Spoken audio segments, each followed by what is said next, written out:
My question for you today is, who is in your cloud?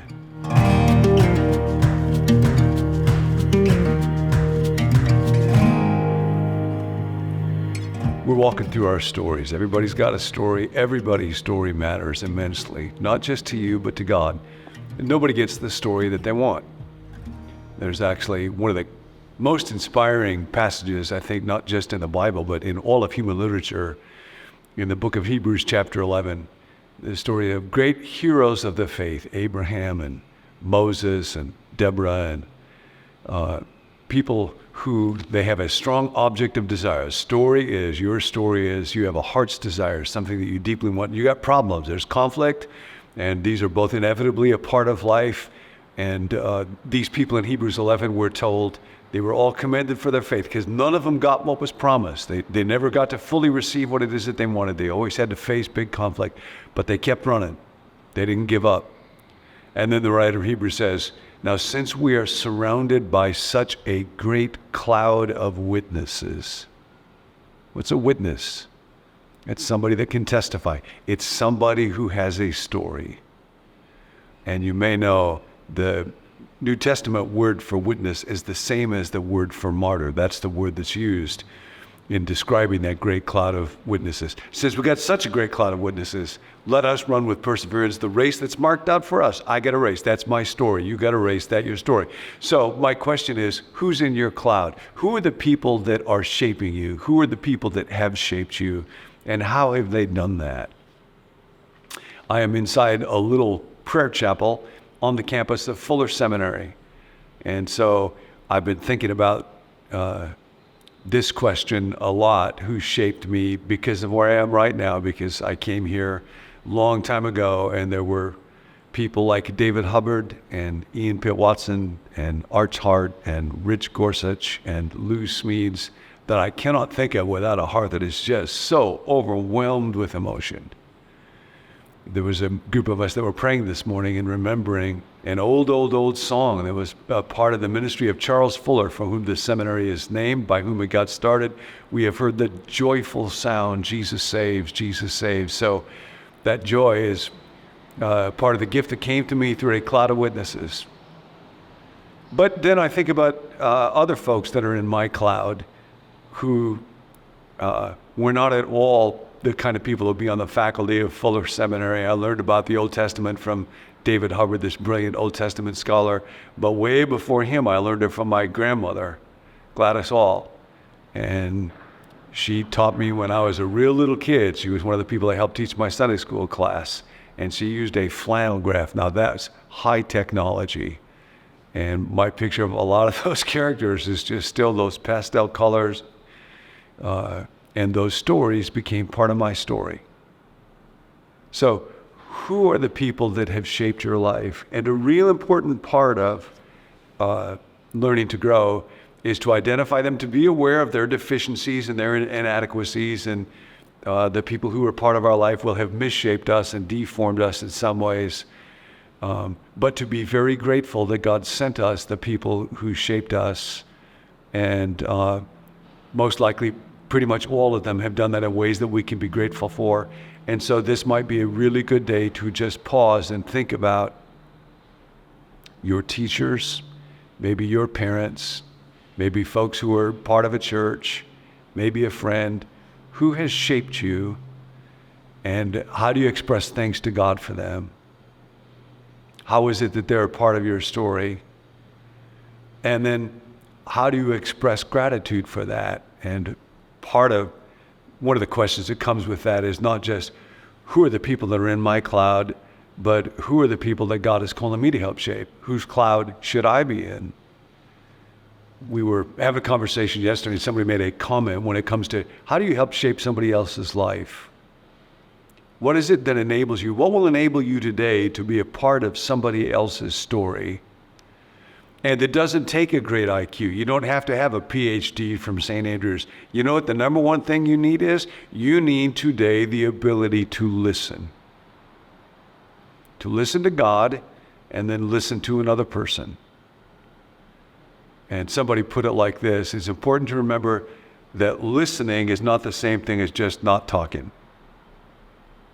That may be the primary thought you need to carry away today. Listening is not just the same thing as simply not talking.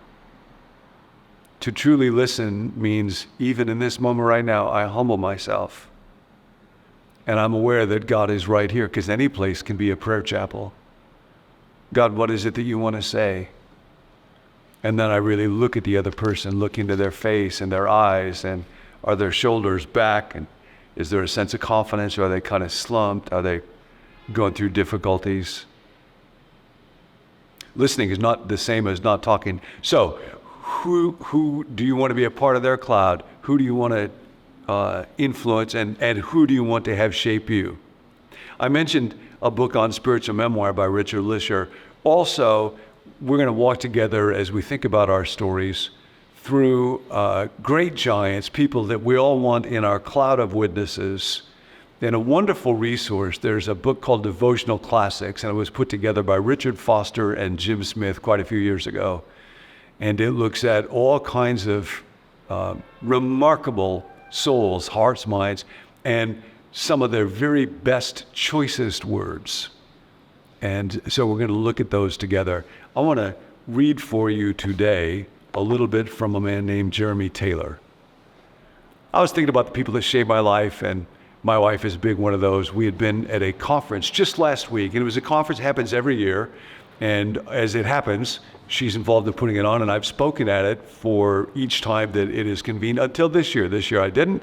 And I was asking her, how did the conference go? What did everybody think? What did the leadership team think about it?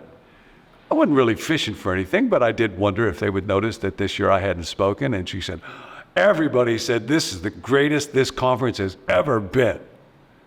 So that's a really good thing, because it's never about me for any of us. And just to be able to be to cheer on the other people in our lives, for other people to do better. There's great freedom in that, and I want to keep moving in that direction.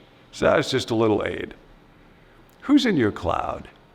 Who do you want to shape you, and who do you want to help shape? Here's the word Jeremy Taylor said it. When you feel slighted by someone or undervalued, do not harbor any secret anger.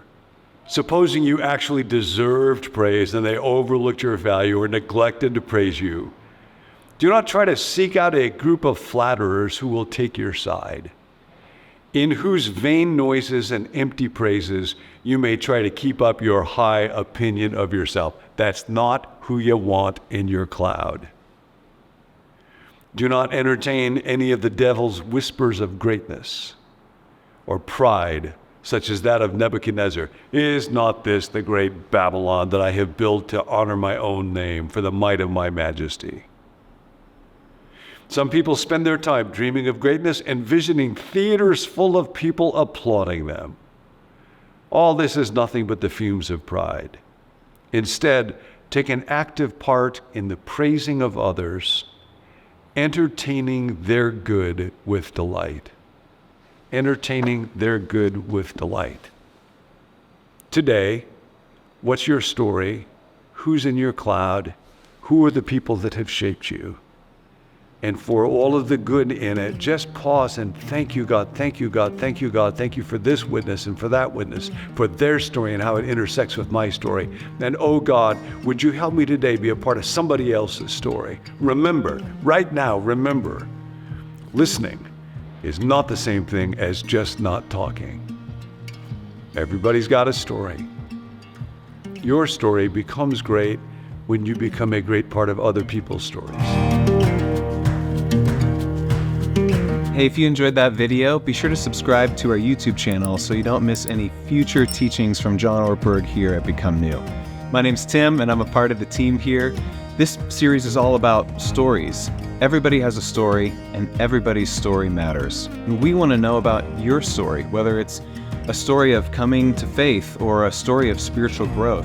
Whatever it is, we're here for you. You can email that to us at connect@becomenew.com, or you can text it to us. You can also sign up for daily reminders whenever we drop a new video via text by texting the word BECOME to the number 855-888-0444. You can also send us prayer requests there. There's a team of us that meet to pray each weekday for viewers just like yourself. If you'd like to receive the emails that go along with each video, be sure to check that out at becomenew.com/subscribe. More than a video to watch, this is really a community to belong to, and we're so glad that you're a part of it. We'll catch you next time.